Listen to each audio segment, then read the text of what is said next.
Good afternoon and a very warm welcome on behalf of the Konrad Adenauer Foundation to our new webinar today with the challenge Reimagining Governance During a Pandemic, Adapting to Broader Governance Issues and Challenges. The Philippine government confronts the effects of the COVID-19 pandemic from different frontiers. On one end, it has to extend numerous and appropriate support mechanisms to essential and non-essential business during the early stage of home and community quarantines. On another end, it has to extend assistance to repatriated overseas Filipino workers who were left unemployed as host countries implement stricter lockdowns to curtail the spread of virus. The government, together with local governments, has to deal with all of these while making sure that the logistics and delivery of essential goods remain unhampered.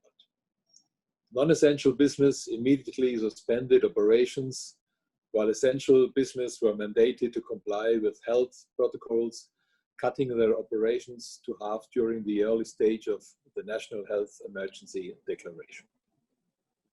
For some private businesses, this meant the need to cut off their production as well as service delivery, forcing them to temporarily lay off their employees. This scenario can also be seen in other parts of the world. However, its effects are devastating for the country who rely on its overseas Filipino workers as one of the bright segments of its economy. As businesses abroad alter their operations, overseas Filipino workers are left with no choice but to be repatriated back to the Philippines. While mechanisms are in place for their reintegration of overseas Filipino workers in the society, the current challenge lies on the capacity of the government to deliver the needs of overseas Filipino workers, given the magnitude of those affected. The daunting task of getting the economy back on its feet proved to be a challenge. The pandemic forced us to look for new opportunities to ensure the country's economic resiliency. As essential businesses are mandated to follow minimum health protocols in work areas, enterprises made use of the digital platform to ensure continuity in doing business.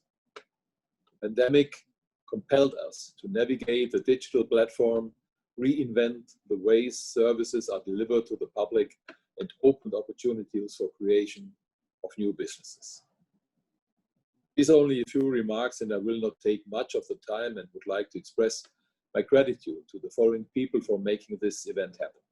First, to the Salle University President, Father Raimundo Suplido, to Dr. Ador Toneo, Director of the Salle Institute of Governance, and to his staff.